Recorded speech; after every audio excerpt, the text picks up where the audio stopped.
Imagine walking to work, thinking about your family's future, when suddenly, your life is cut short by a reckless driver.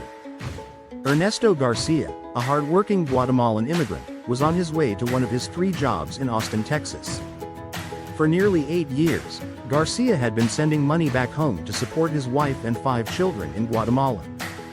2 of his children had birthdays coming up, and he was saving for his eldest daughter's school tuition.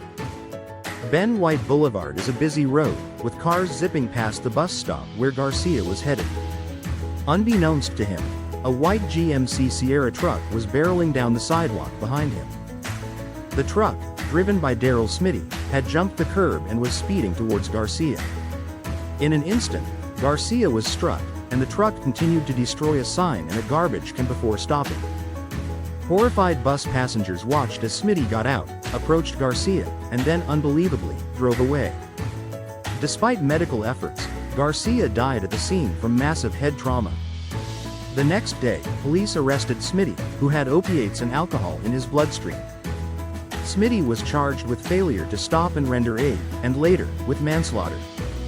Smitty's past was riddled with DWIs and assaults, painting a picture of a troubled life. In stark contrast, Garcia was a responsible, hardworking man, living in the shadows as an undocumented immigrant.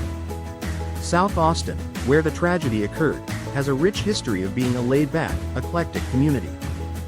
But in recent years, it has rapidly gentrified, with cozy bungalows now selling for hundreds of thousands of dollars. Garcia worked tirelessly in the kitchens of these bustling restaurants, while Smitty cruised the streets he had known all his life. Garcia's life revolved around his jobs, working an astounding 80 hours a week.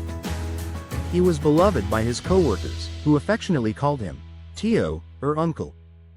Garcia's dream was to save enough money to return to Guatemala and be with his family. The night before he died, Garcia called his family, excited about upcoming birthdays and proud of his hard work.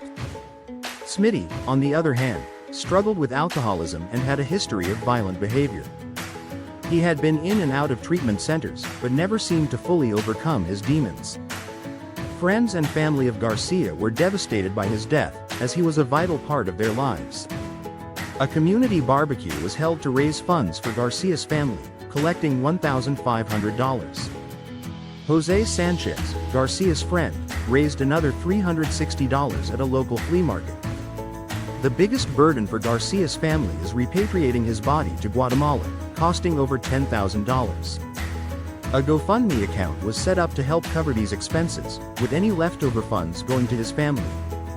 Meanwhile, Smitty awaits trial for manslaughter, facing a potential 20-year sentence or more. Friends believe Smitty will finally face the consequences of his actions, after a lifetime of avoiding responsibility. Garcia's family and friends continue to mourn his loss, remembering him as a dedicated and loving father. Join us in honoring Ernesto Garcia's memory and supporting his family in their time of need. Together, we can make a difference.